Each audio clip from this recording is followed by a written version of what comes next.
Missing Childhood, the Plight of Child Soldiers. Two boys running across a green field carrying black guns might seem like a game from a distance. After all, lots of children play with plastic toy guns in the United States.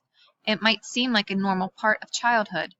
However, some children with guns are not playing a game. Their guns are real, too, because they are child soldiers.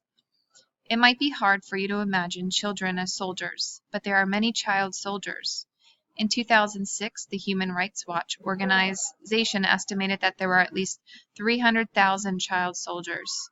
They were defined child soldiers as those under the age of 18 who served in armed rebel groups or government forces.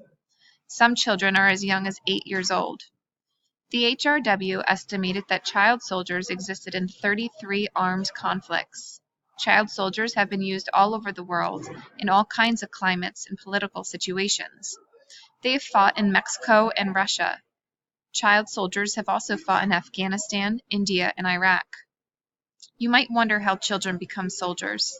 Some children are more vulnerable to this fate than others. Many orphans and refugees have become soldiers. Other poor children, or those who have been separated from their families, have also joined the ranks of armies.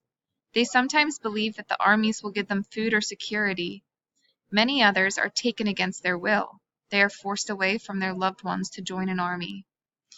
In Nepal, many children are taken by the communists to serve in their army. Members of the Communist Party of Nepal are also called Maoists. One girl named Leela explained that the Maoists wanted every family to give them at least one recruit. At first, they took her younger brother. He was only 14 and managed to escape. 16-year-old Leela decided to go so that the Maoists didn't lock their house. Maoists have abducted other children from school during their lunch break. Even the school officials could not stop them. The soldiers took 9 girls away at one time. Both boys and girls become child soldiers. They get different jobs. Some of them serve as cooks or messengers. Others become guards or spies. And some of them go to the front lines of combat. Because many weapons are small and light, children can use them easily. Children have been sent into minefields ahead of other troops.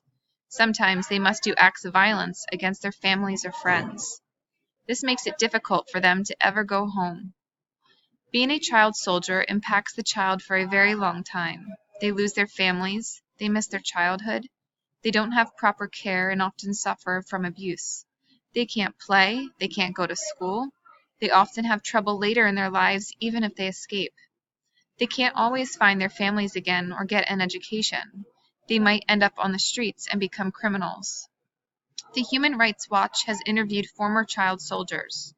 One boy named Emilio served in the Guatemalan army when he was 14 years old. He said that soldiers beat him. He didn't have enough food. He didn't understand the war. He didn't even know why he was fighting.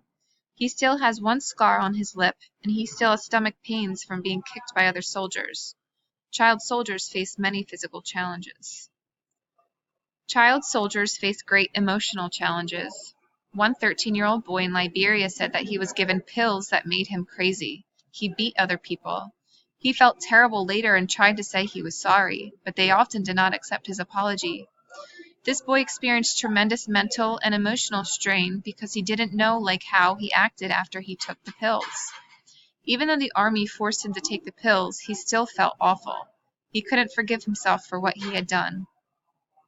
Many children in America enjoy a safe and happy childhood.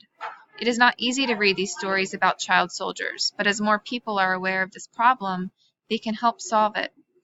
Fortunately, the Human Rights Watch and other organizations are trying to stop the practice of using child soldiers. They are trying to help these children heal from their experiences. Even with extra love and help, these children have trouble feeling good again, even after they are safe. Different cultures have unique rituals to help former child soldiers. In Angola, healers help children recover and move back into their communities. One traditional healer does a purification ritual. He lives with the child for a month. He feeds them special cleansing foods. He helps the child by talking to him or her about the future so that he or she can run and play once more.